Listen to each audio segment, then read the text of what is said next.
চতুর্থবার সাফল্যের পর টানা পঞ্চমবার রক্তদান শিবিরের আয়োজন করে বিপুল সংখ্যক সাড়া ফেলল দাসপুরের সমবায় সমিতি। আজ ওই সমবায় সমিতি রক্তদান উৎসবের মাঝে বিধায়ক এবং গ্রাম পঞ্চায়েত প্রধানের সাথে এলাকার বিশিষ্ট ব্যক্তিদের উপস্থিতিতে একেবারে নতুনভাবে সেজে উঠল রক্তদান মঞ্চ। এমনই ঘটনা পশ্চিম মেদিনীপুর জেলার দাসপুর কাশীনাথপুর সমবায় কৃষি উন্নয়ন সমিতির।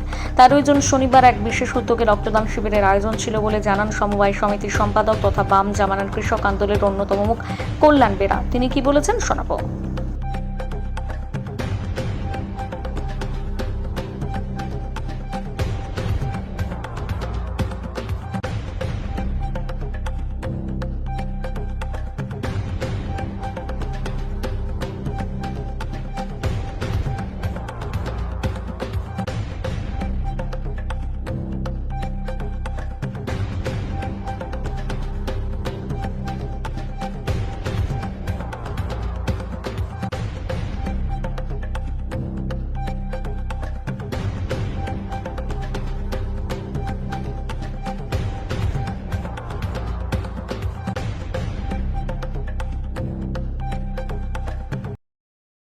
জানাই উপস্থিত আছেন আমার এই উচ্চ বিদ্যালয়ে সম্মানীয় ভারপ্রাপ্ত প্রধান শিক্ষক মহোদয়, তাকে আমি সম্মান জানাই।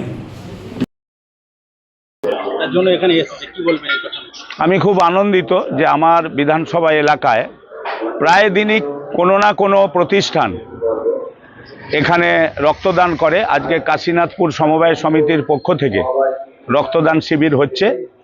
আমি আন্তরিকভাবে শুভেচ্ছা জানাবো, কৃতজ্ঞতা জানাবো আমাদের যে কমিটি আছে এই সমবায় সমিতির, যারা প্রবীণ মানুষ আছে, যাদের জন্য সমবায় ধীরে ধীরে এই অবস্থায় এসেছে, তা আমি আন্তরিকভাবে ধন্যবাদ জানাবো। প্রচুর মানুষ লাইন দিয়েছে, আমি দেখলাম রক্তদানের জন্যে। আমি কয়েকজন রক্তদাতাকে বরণও করে এসেছি, ফুল দিয়ে অভিনন্দন জানিয়েছি। আমি অভিভূত যে আমাদের বিধানসভায় বিভিন্ন সংস্থা, বিভিন্ন ক্লাব, বিভিন্ন প্রতিষ্ঠান তারা এটা করে। তো আজকে কাশীনাথপুর সমবায় সমিতি এটা করছে, আমি ওনাদের ধন্যবাদ জানাই এবং প্রতিষ্ঠানকেও আরও এগিয়ে যাক আমি শুভকামনা রাখি এই বিষয়ে। ধন্যবাদ আপনাদের।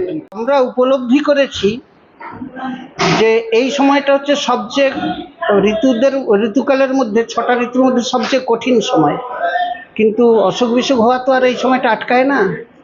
কিন্তু এই সময় রক্তের চাহিদাটা খুবই বেশি হয়।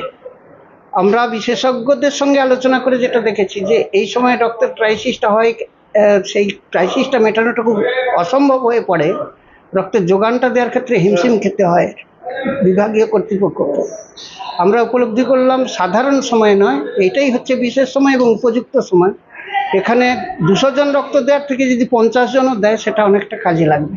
সেই জন্য আমরা সমবায় সমিতির বোর্ড বসে সিদ্ধান্ত নিয়েছি যে প্রতি বছর যত কষ্টই হোক এটাকে আমরা চালিয়ে রাখি। আমরা দেখলাম যে শিবিরে মহিলাদের সংখ্যাটা কিন্তু একেবারে চোখে পড়ার মতো। আমরা 3 রকমের কাজ করি।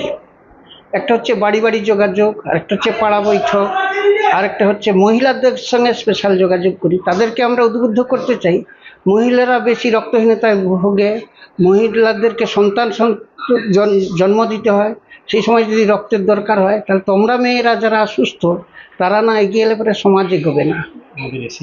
আমাদের এসএইচজি গ্রুপ আছে 60খানা, 684 জন মহিলা আছেন। অর্থাৎ তাদের মধ্যে থেকে কনভিন্স করিয়ে একটা অংশকে বের করে আনাটা খুব কঠিন হয়নি। কেমন সাড়া পাচ্ছেন? সাড়া আমরা আশাতীত সাড়া পাচ্ছি। আবার মানে আপনারা যারা আসেন আর কি, তারা আরও একটু বেশি উৎসাহিত করেন। এই যে এমএলএ সাহেবের সঙ্গে একদিন মৌখিক দেখা হয়েছিল, সাক্ষাৎ, সেই সাক্ষাতেই আহ্বান জানালাম, উনি যে এলেন এখানে। আগামী দিনে আমাদের একটা পথ তৈরি হলো যে একটা রক্তদান শিবিরে এমএলএও সাগ্র হয়ে আসছেন। এগুলো আমাদের কাছে বাড়তি পাওনা। প্রধান ম্যাডামকে ডাকলাম। আমরা এখানে দলমত দেখি না, আমরা এখানে সমবায় সমিতি মানে সবাইকে নিয়ে কাজ করার একটা মানসিকতা নিয়ে এগোই। নাম পদ? আপনার নাম আর পদ? আমার নাম কল্যাণ কুমার বেরা। পদ হচ্ছে আমি এই সমবায় সমিতির বর্তমানে পরিচালক সমিতির সম্পাদক।